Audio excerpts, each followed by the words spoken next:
I opened the door that Saturday afternoon, expecting to see a neighbor or maybe a delivery guy. But instead, there stood a man I'd never met before, handing me his coat with a casual smile. "Tell Jessica I'm here," he said, as if he had every right to be in my house. It took me a moment to process his words. The coat felt heavier in my hands than it should have. I stood there, stunned, as he walked right past me and into my home. I don't know what shocked me more, the audacity of his behavior, or the fact that he thought I was just the help. The help. My wife's lover had no idea who I really was. He didn't know that I owned the company his father worked for. I stood in the doorway, still holding his coat, trying to wrap my head around what had just happened. The man, a stranger to me, had walked in like he owned the place, handing me his coat without a second thought. "Tell Jessica I'm here," he had said casually, as if I were just the help. His words hit me like a slap, and for a split second, I was paralyzed, unsure of how to react. He didn't even seem to notice the shock on my face. He just brushed past me, heading straight for the living room. I stood there, the coat heavy in my hands, a strange sense of disbelief filling me. What was I supposed to do now? The audacity of this guy was staggering. As I watched him settle into my couch, it was like everything about my marriage, about my life, suddenly came into sharp focus. How had I not seen the signs before? "Where's Jessica?" he asked, without even glancing back at me. "She's not here," I said, my voice betraying no emotion even though inside I was reeling. "Well, when will she be back?" he asked, as if he'd known her for years. I wanted to lash out. I wanted to tell him to get the hell out of my house, but something held me back. Maybe it was the way he carried himself, so sure, so entitled. I had to play this carefully. This guy, this arrogant young man sitting in my living room, had no idea who I was. He had no clue that I was the one who owned the company his father worked for. That I was the one who had built everything from the ground up. If he had known, I'm sure he wouldn't have dared to step foot in my house, let alone treat me like a servant. But he didn't know, and that made everything more dangerous. His arrogance was about to be shattered, and I was going to enjoy watching it crumble. I stood there for a moment, still holding his coat, as he casually kicked his feet up on the coffee table, making himself at home. The sight of him, so comfortable in my space, filled me with a simmering rage I could barely contain. I glanced around the room, my eyes landing on the pictures hanging on the walls, pictures of Jessica and me, moments from our life together. Yet here was this kid, this stranger, acting like everything we had built together was his to criticize and rearrange. "Do you mind if I sit down?" he asked, as if I were the one being rude for standing. "Go ahead," I said, forcing my voice to remain calm, even though every muscle in my body was tense, ready to explode. He sat back, crossing his legs like he owned the damn place. "This place needs some updating," he remarked, his voice dripping with a level of arrogance I hadn't expected. "I'll have to talk to Jessica about it when she gets back. She probably doesn't know much about interior design." I wanted to scream at him, tell him exactly who was in charge here, but I kept my cool. It was taking everything in me not to march over, drag him out of my house, and throw him into the street. Instead, I chose my words carefully. "Jessica and I built this house together," I said, my voice quiet but firm. "Every brick, every nail. This place is ours." He looked at me as if I were speaking in a foreign language. "Yeah, well, Jessica might need a little help with the style," he said, rolling his eyes as he picked up a magazine from the coffee table. "She's a bit outdated." My blood boiled, but I couldn't let him see it. "I don't think you know her as well as you think you do," I said, my voice colder now. He scoffed. "Oh, I know enough. She's just some housewife, right? Always busy with her little job. She doesn't know what it's like to be with someone who really gets it, you know. Someone who can treat you the way you deserve." The way he said it, so casually, like I wasn't even there, made me want to rip his smug smile off his face. "So what exactly is it that you think you deserve?" I asked, leaning in slightly, my eyes narrowing. He glanced up at me, surprised by the question. "I deserve a woman who's not boring," he said, his words dripping with entitlement. "Someone who appreciates the finer things, not someone who just stays home." "Is that why you're here?" I asked, my voice now low and threatening. You think you can just walk into my house and talk about my wife like that?" He stared at me for a moment, then smirked. "She's just easier to handle than you, man. I can see why she stayed with you for so long, though. You're just convenient. You make the money, you handle the bills, and she gets to play the role of the doting wife." I froze. The words hit me like a punch to the gut. "You don't know anything about her," I said, my voice thick with restraint. "She's worked harder than anyone I know." He just chuckled, clearly amused. "Please. She's probably just happy she's got a guy who can take care of her financially. No offense, but I think you've been keeping her on a leash, letting her believe she's living some perfect life." I wanted to lash out, to throw him out the door, but I held myself back. The truth was, I hadn't been enough. I had worked so hard, so damn hard, to give her everything, and somehow it still wasn't enough. I had trusted her, and in return, she had betrayed me. The anger inside me was starting to bubble over, but I had to play my cards right. "So, what's your plan?" I asked, a dark edge in my voice now. "Keep pretending you're the one who deserves her, while you spend my money on her, playing pretend." He didn't answer immediately. Instead, he looked me up and down, probably trying to figure out how much longer he could get away with his little game. "I'm not here to talk about money," he finally said, as if he hadn't just been spending hundreds of dollars on dinners and gifts for her. "I'm just here to have some fun. Life's too short to waste on people who don't understand you." I stood up, walking slowly over to him. The anger was bubbling up inside me now, but I didn't let it show. "Not yet. You should leave," I said calmly. "Now." He raised an eyebrow, clearly shocked by my sudden change in tone.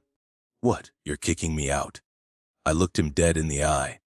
"You have no idea who you're dealing with. Get out." The smirk faded from his face as I took a step closer. "You don't get to talk to me like that, man," he muttered, but the challenge in his voice was weak. I didn't flinch. "Get out." My words were cold, final. He hesitated for a moment, but then stood up, his face flushed with anger. He grabbed his coat, and I watched him stumble toward the door, his ego deflated, his confidence shattered. As he stepped outside, I locked the door behind him. But even as I stood there, hearing the sound of his car engine fading away, I knew this was only the beginning. I would not let him, or anyone, disrespect me like that again. The game was about to change. I stood there for a few moments, staring at the door, listening to the distant hum of Kyle's car as it disappeared down the street. My mind was still reeling. The whole situation felt like a nightmare I couldn't shake off. The audacity of him. The way he'd walked into my home. The way he'd talked about Jessica as if I were invisible. It all kept replaying in my head. But what struck me the most wasn't just his words. It was the way he carried himself. So entitled. So certain that I was nothing more than a bystander in my own life. I turned back into the living room, my pulse still racing. My eyes fell on the coffee table where Kyle had carelessly tossed his coat, as if he'd been a guest here for years. I wanted to throw it out, burn it even. But I knew that wasn't going to fix anything. My anger wasn't going anywhere. Neither was the truth. That's when I realized something. Something I hadn't fully connected before. I knew the name Kyle. It clicked like a jigsaw puzzle snapping into place. His father worked for me. I owned the company his father had worked for, had given him a job when he was struggling. I had built this empire from the ground up, while Jessica stood by my side, playing the dutiful wife. And yet somehow, I had missed all the signs. I took a deep breath, trying to steady myself. I needed to think clearly. The shock, the betrayal. It was overwhelming. I felt like the ground had been ripped from under me. But I wasn't going to be weak. I wasn't going to let Kyle's arrogant smirk or Jessica's betrayal break me. Not yet. I pulled my phone from my pocket and dialed a number. It rang twice before the familiar voice on the other end picked up. "Hey Chris, everything okay?" "Geeta?" my oldest friend asked. She'd known about Jessica and me for years, and if there was anyone I could trust to get a handle on this mess, it was her. "Not really, Geeta," I said, my voice steady but cold. "I just found out that my wife is having an affair. And the worst part, I just had a nice friendly chat with her lover. You won't believe who it is." There was a long pause on the other end of the line. "What? Who?" Gita asked, her voice tight with concern. I swallowed hard. It's Kyle. His father works for me. I could hear the shock in her voice. What the hell, Chris? This is insane. Are you okay? Define okay? I muttered. I don't know what to think right now, but I'm not about to let them get away with it. I'm going to confront her. I'm going to get to the bottom of this once and for all. You need to be careful. Gita warned, her voice low. Don't rush into anything. You don't know what kind of mess you're walking into. I know, I said, running my hand through my hair. I know, but I need to do something. I can't just sit here and let them think they can walk all over me. I hung up the phone, staring at the empty space around me, the house that once felt like home now suffocating. Every corner, every piece of furniture, every photo on the wall. It felt like a reminder of everything that had been built on a lie. It was time to act. I grabbed my coat, slipping into it as I made my way to the door. But before I left, something caught my eye, a picture frame on the hallway table. It was a photo of Jessica and me from our honeymoon, years ago when everything felt simple and real. I stopped for a moment, staring at it. How had it all gone so wrong? I shook my head, taking one last look around the house before I stepped outside, locking the door behind me. I was done playing the fool. It was time to show both Jessica and Kyle that I wasn't just the help. I was the one who held all the cards, and I was about to play my hand. The drive to Jessica's office was a blur. I barely noticed the cars around me, the city streets, or the hum of the engine. My mind was consumed with the conversation I'd just had with Kyle. How had I missed it? The signs were there all along, but I had turned a blind eye. The picture of my wife and me, the one I had seen before leaving the house, haunted me. It was like everything I had believed in, everything we had built together, was now crumbling in my hands. As I pulled into the parking lot of the building where Jessica worked, I took a deep breath, trying to steady my nerves. I knew what had to happen next, but part of me wasn't ready for the explosion that was about to unfold. I stepped out of the car and walked toward the entrance, my footsteps feeling heavier with each step. My hands clenched at my sides, fists tight with anger and frustration. I needed answers. I needed to confront her, to understand why she had done this to me. I entered the building and made my way to her office. The receptionist gave me a puzzled look as I approached. She knew who I was. Everyone did. I was the one who made the donations, the one who made the decisions, the one who ran the show. Is Jessica here? I asked, my voice calm but carrying an edge that was hard to ignore. She hesitated for a moment before nodding. She's in a meeting right now. Would you like to wait for her? I didn't have the luxury of waiting anymore. No. Tell her I'm here. It's urgent. I could feel the receptionist's eyes on me as I turned toward the waiting area, but I didn't care. All that mattered was getting to Jessica and getting the truth out of her. Moments later, the elevator doors opened, and Jessica stepped out.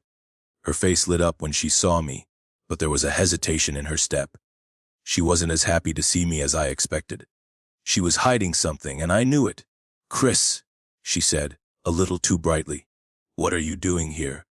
Don't play dumb, Jessica, I said, my voice sharper than I intended. We need to talk. Her smile faltered, and she glanced around the lobby, as if looking for an escape route. Now, can't this wait until we're home? No, I said firmly. This can't wait. I need answers, now. Her face paled slightly, and I could see the fear flash in her eyes. She knew what was coming. She probably knew it was inevitable.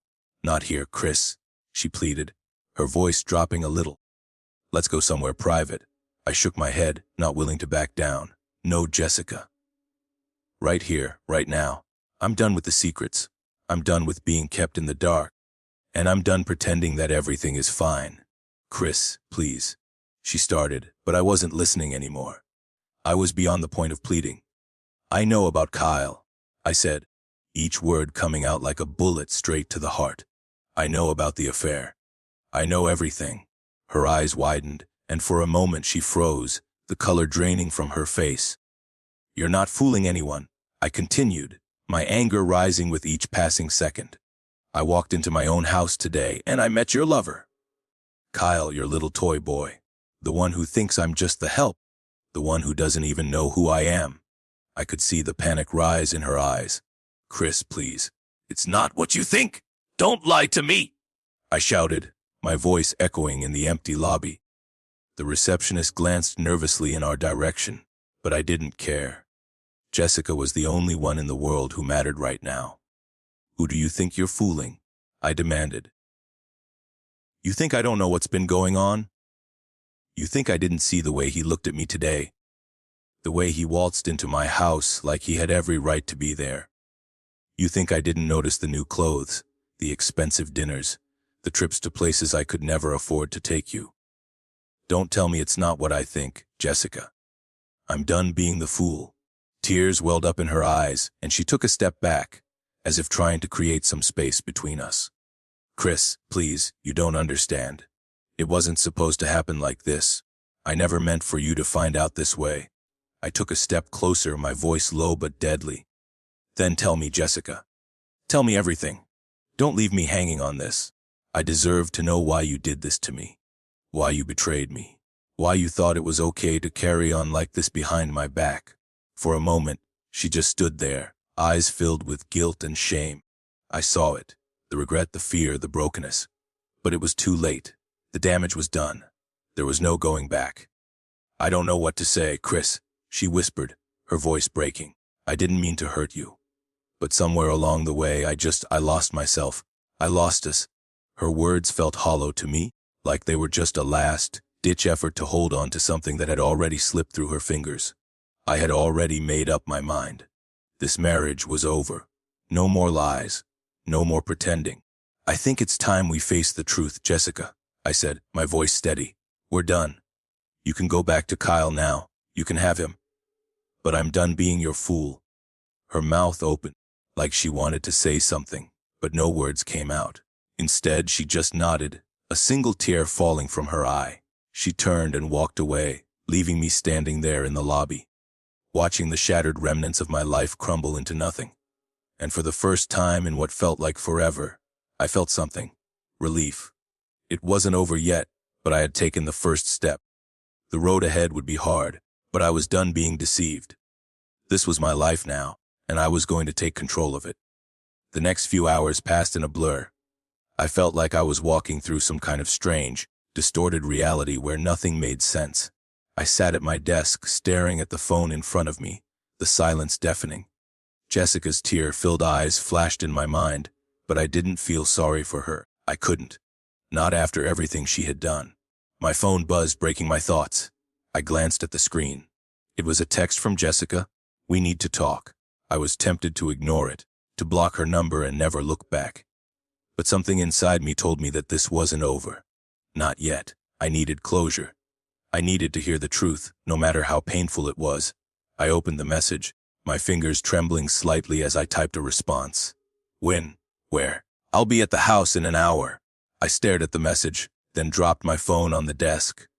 My gut twisted in a way I couldn't describe. The house, the place we had built together, the place where all our lies had been hidden, where she had spent her time with him, pretending to be my wife while betraying me. An hour later, the doorbell rang.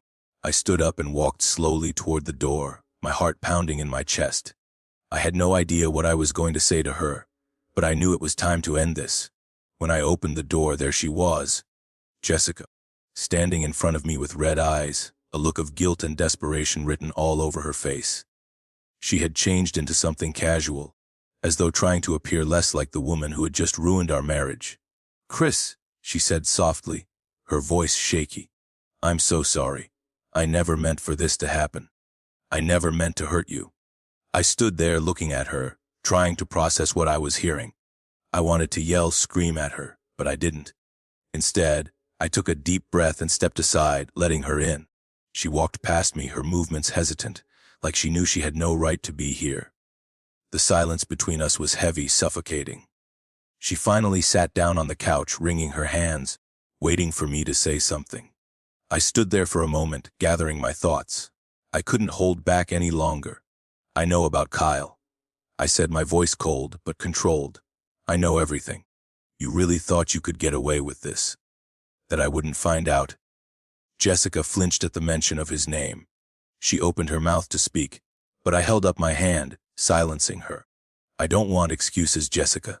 I continued, my tone sharp. I don't care about why you did it. I want to know the truth. How long has this been going on? How long have you been lying to me? Her eyes filled with tears again, and she looked away, unable to meet my gaze. It started about 6 months ago, she whispered. I didn't plan for it to happen. But I just felt so lonely. You were always busy with work, and Kyle, he made me feel like I mattered. I never meant for it to go this far, but I got caught up in it. I couldn't believe what I was hearing. My stomach churned as the reality of it all sank in. The woman I had loved, the woman I had built a life with, had been seeing someone else behind my back for months, and not just anyone. Her lover was the son of a man who worked for me, someone I had trusted. I took a step forward, my hands shaking at my sides. You think that justifies what you did? You think it's okay to betray me like that? I never meant to hurt you, Chris, she cried, her voice breaking. I never wanted to lose you. But I was unhappy. I didn't know how to tell you. You didn't know how to tell me. I repeated, my voice rising in disbelief. You could have told me at any time. You could have come to me, told me the truth. Instead, you kept lying, kept hiding it. And now, look where we are. Her tears fell freely now, her face a mask of guilt and regret. I don't expect you to forgive me, Chris. I don't deserve it. But I am sorry. So sorry for everything. I stared at her, my heart a tangled mess of anger, betrayal, and hurt. For a moment, I thought I might forgive her. But then I remembered the way Kyle had spoken to me earlier, the way he had acted like I was nothing. He had no idea who I was. He had no idea what I had built, and Jessica had let him disrespect me in my own home. I don't know if I can forgive you, I said, my voice low and final. I don't know if I want to. But I do know this. We're done. I can't live like this anymore, Jessica. I can't keep pretending that everything's okay when I've been lied to for months. You've betrayed me, and I don't think I can ever trust you again. She opened her mouth to say something, but I didn't let her. I need space, I said firmly. I think it's time for you to go. I'll figure out what happens next, but for now I need you to leave. She looked at me for a long moment, as if hoping I'd change my mind. But I didn't. I couldn't. With a shaky breath, she stood up and walked toward the door. Before she left, she turned to face me one last time, her voice barely above a whisper. I'm sorry, Chris. I'll always love you. I said nothing as I watched her leave. I closed the door behind her and leaned against it, breathing deeply. The tears that had been threatening to fall for so long finally came, but they weren't tears of sadness, they were tears of relief. This was the end. It had to be. The house felt emptier than it had ever been. Jessica's absence echoed through the rooms, but it wasn't the silence that weighed on me. It was the years of lies, the broken trust, and the betrayal that filled the space around me. For a long time, I just stood there, in the hallway, staring at the spot where she had stood only moments ago. I couldn't remember the last time I felt truly at peace in this place. It was like the weight of everything. The years of working so hard, of trusting, of loving, had been lifted, but at a cost. I walked through the house, my footsteps heavy, but my mind clear. The reality of what had just happened was starting to sink in. Jessica was gone. The life I thought we had built together was shattered. But somehow, despite the anger, despite the hurt, I felt a strange sense of clarity. This wasn't the end of everything. This was just the beginning. I went into my office and sat down at my desk, staring at the phone. It was time to make some calls, to start taking control of my life again. The first call was to my lawyer. I needed to start the divorce proceedings. I couldn't let Jessica walk away with anything after what she had done. I wasn't just protecting my marriage. I was protecting myself. Mr. Collins, I said when he answered, my voice firm. It's time to start. I want to file for divorce. I need to make sure everything is in order. Assets, property, everything. I want to be ready for what's coming. Understood, Chris, he replied. We'll get started right away. You're making the right choice. The weight of those words hit me harder than I expected. It was a right choice. It was the only choice. But that didn't make it easier. I hung up the phone and ran my hand through my hair, feeling the exhaustion settle in. This wasn't the life I wanted. But it was the life I had now, and somehow, I was going to make it work. For the first time in a long time, I was going to live for myself. No more lies, no more secrets. I spent the rest of the day going through the house, making sure everything was in its place. I packed away photos, old mementos, things that tied me to the life I'd lost. It was painful, but it was necessary. I needed to break free, and part of that meant getting rid of the reminders of Jessica. The places where we had laughed, the things we had shared, those had to go. Later that evening, I sat down at the kitchen table, a glass of whiskey in my hand, the amber liquid swirling as I stared into the glass. I thought about the years I had spent building everything. My business, my life, my marriage. All of it had been for nothing. Jessica had betrayed me, and she'd taken it all for granted. But then I thought about the future. My future. I didn't have to keep living in the past, in the shadow of what had been. I could rebuild. I could start again. The thought made my chest tighten, but also filled me with something I hadn't felt in a long time, hope. I pulled out my phone and opened a message from Jita. She'd been texting me throughout the day, checking in, offering support. I smiled at her message, even though I knew the pain was far from over. But maybe, just maybe, things could get better. We're here for you. Let's take this one step at a time. You've got this. I stared at the words, letting them sink in. I had friends who cared about me, people who saw me for who I really was, not just as the guy who worked hard to please everyone else. I had built my empire, and now I was going to rebuild myself. I stood up, finishing my drink, and walked outside. The night air was cold, crisp, but refreshing. I breathed in deeply, feeling the weight of the day lift off my shoulders. For the first time in months, I felt alive.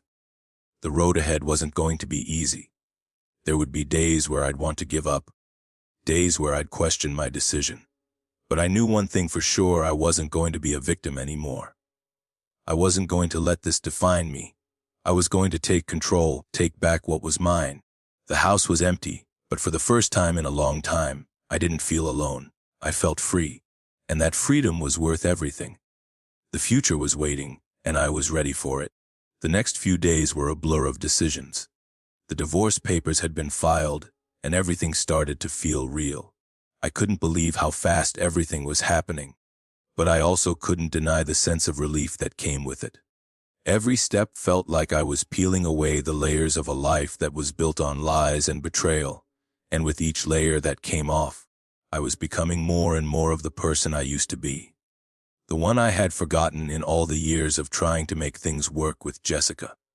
But despite the sense of relief, the pain was still there. Every morning I woke up, the house felt like a hollow shell, a constant reminder of what I had lost. And even though I had taken control of my life, there were moments, quiet, lonely moments, when I missed the woman I thought I knew. I was sitting at my desk one evening, scrolling through emails, when my phone buzzed. It was an unknown number.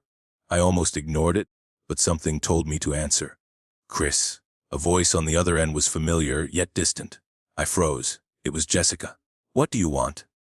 My voice came out harsher than I intended, but I wasn't in the mood for niceties. I wanted to talk. Can we meet? She asked, her voice shaky. I know you're angry, but I need to explain. I owe you that much. I closed my eyes, exhaling slowly. I had expected this. I knew she would come back at some point, begging for answers, begging for forgiveness. But I wasn't sure I was ready for it yet. I wasn't sure I was ready to hear her excuses. No, Jessica? I replied, the words coming out firmly. There's nothing to talk about. We're done. But I need to see you, please, she pleaded. I don't want this to end like this. I clenched my fist around the phone, my anger rising again.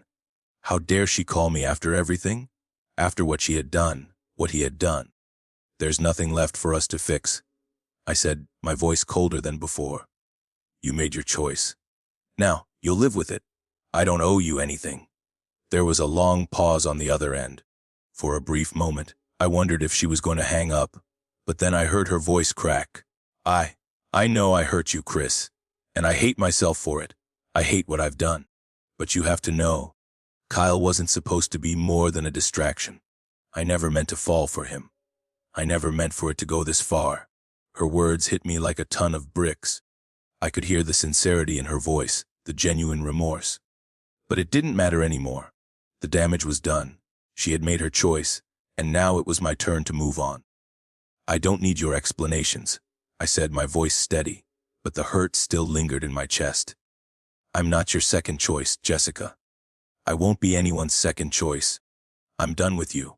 I understand, she whispered, barely audible. I'll let you go. I needed you to hear that. I'm sorry for everything. I didn't say anything more. I didn't need to. I hung up, the finality of it echoing in my ears. I didn't feel satisfaction, and I didn't feel pity. I just felt empty. But as I sat there in the silence of my office, something shifted inside me. This was the last time I was going to let her, or anyone, have that kind of power over me. I had given so much, and I had lost so much. But I was done. No more apologies. No more false hopes. I was ready to move forward, to rebuild, to focus on what was mine. It was time to start over. A few days later, I made the decision to meet with the lawyer again. There were things I needed to secure, things I needed to make sure I kept: my company, the house, my future. No one, not Jessica, not Kyle, was going to take that from me. The lawyer was quick to advise me on how to handle things. You've built an empire, Chris, he said, his tone calm and confident. You've worked too hard for it to let someone else take it from you. Make sure you protect your assets, your business, and most importantly, yourself. I knew he was right. Everything I had worked for, the business I had built, the life I had created, was mine. And no matter what happened in the future, I wasn't going to let anyone take it from me.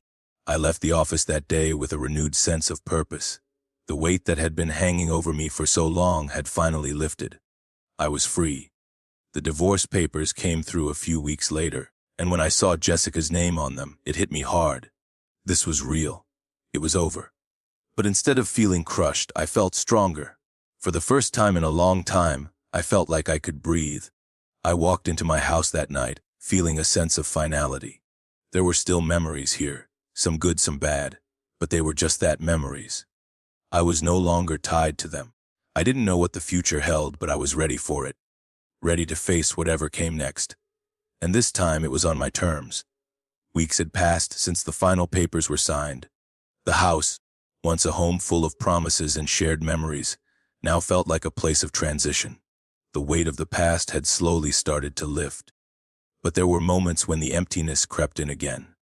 Quiet moments when I was left alone with my thoughts. I would catch myself thinking about Jessica, about what could have been. But I quickly shook the thoughts away. There was no point in dwelling on the past anymore. The past had shaped me, yes, but it wouldn't define me. I had already made the decision to move forward. I'd begun to put my life back together, piece by piece, and it was a painstaking process, but it was one I knew I had to go through. I threw myself into work, my company, the thing I had poured my soul into for years. Every morning, I woke up with a renewed sense of purpose. The business needed me, and I needed it. It was the one constant, the one thing that never let me down. But even in the midst of rebuilding, I knew something else was missing. I needed more than just work to keep me going. I needed to reconnect with myself, with the person I had been before all this chaos had started. I decided to start small, taking time for myself, things I had neglected in the years of putting everyone else's needs first. I started by going for long runs in the morning, just to clear my head. I joined a new gym, something I had been putting off for years. Slowly, the fog started to clear. I started feeling more like the person I had been, strong, capable, and free. And then, one evening, I got a call from Geeta. I hadn't heard from her in a few days, and I knew it was time for her to check in on me again. She always had a way of cutting through the noise and getting straight to the heart of things. "Hey, you doing all right?" she asked, her voice warm and comforting. "I'm getting there," I replied. "It's been hard, but I'm starting to feel like myself again." "Good," she said, a smile in her voice. "You know, it's been a while since we went out for drinks. You need a night out, Chris. A real night out. You've been cooped up in that house long enough." I hesitated. A night out, the idea sounded foreign to me now, almost like it belonged to someone else. But I realized Geeta was right. I had spent so much time locked in my own head, trying to make sense of everything, that I hadn't allowed myself to just live. All right, let's do it, I said, finally giving in. But this time I'll pick the place. Deal, she laughed. I'll see you at 8. By 800 that night, I was at a local bar that I used to frequent with Jessica before everything went sideways. The place hadn't changed much, still the same old ambience, the same bartender who remembered my order. But this time it felt different. It felt like a new chapter, a new life. Gita was already waiting for me when I arrived. She gave me a quick hug, and we took our seats at the bar. The night was filled with laughter, light-hearted conversation, and an unexpected sense of freedom. For the first time in months, I wasn't weighed down by the past. I was in the moment, enjoying the simple pleasure of being with a friend. As the night wore on, Gita started teasing me about getting back into the dating scene. You know, Chris, you're not getting any younger, she joked, sipping her drink. I raised an eyebrow. Are you trying to set me up already? She grinned. Maybe. But you've got to admit, you've been through a lot. You deserve someone who sees you for who you really are, not someone who's going to use you as a stepping stone. The words hit me harder than I expected. It wasn't about finding someone new. It was about finding myself again. It was about realizing that I didn't need anyone else to validate who I was. I was enough on my own. I don't know about dating yet, I said, looking at her. But you're right. I've been too focused on what I lost. Maybe it's time to focus on what I can still build. For me, exactly, she said, raising her glass. To new beginnings. To new beginnings, I echoed, clinking my glass against hers. We laughed, we talked, and we drank. It felt good, it felt right. And for the first time in a long time, I wasn't thinking about Jessica or Kyle or the mess I'd left behind.